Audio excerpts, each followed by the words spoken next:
মশা, তারা সম্ভবত মানুষের মধ্যে সবথেকে ঘৃণ্য পোকামাকড়গুলির একটি। মশা দ্বারা বিরক্ত হওয়ার পরে আমরা সবসময় কিছু চিন্তা করেছি, এই মশা যদি পৃথিবীতে না থাকতো। তাই আজ আমরা জানতে পারব যে আমাদের পরিবেশে মশার গুরুত্ব কী।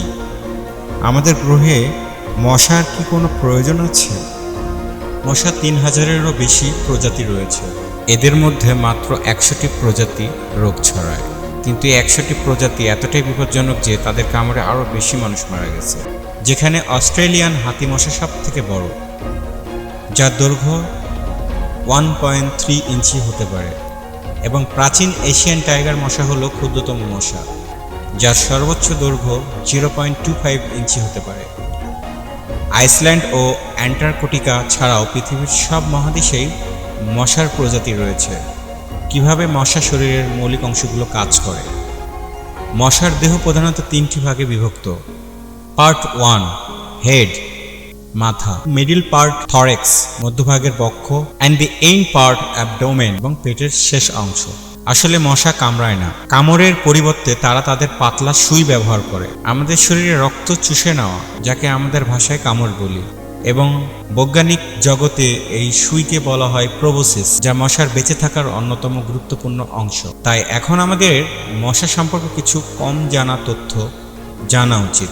স্ত্রী ও পুরুষ মশা ভিন্ন ভিন্ন জীবনযাপন করে থাকে, কিন্তু এটা লক্ষ্য করা হয়েছে পুরুষ মশার তুলনায় স্ত্রী মশার আয়ুষ্কাল বেশি। গড়ে পুরুষ মশার আয়ুষ্কাল 6 থেকে 7 দিন, যেখানে স্ত্রী মশা 6 সপ্তাহ বেঁচে থাকতে পারে। মশা অনেক ডিম পাড়ে। সঙ্গমের পর মশা প্রতি তৃতীয় দিনে 100টির বেশি ডিম পাড়তে পারে, কিন্তু তারা এটা করতে পারে মাত্র 3 বার। অর্থাৎ একটি স্ত্রী মশা তার পুরো জীবিত অবস্থায় 3 শতাধিক ডিম পাড়তে পারে।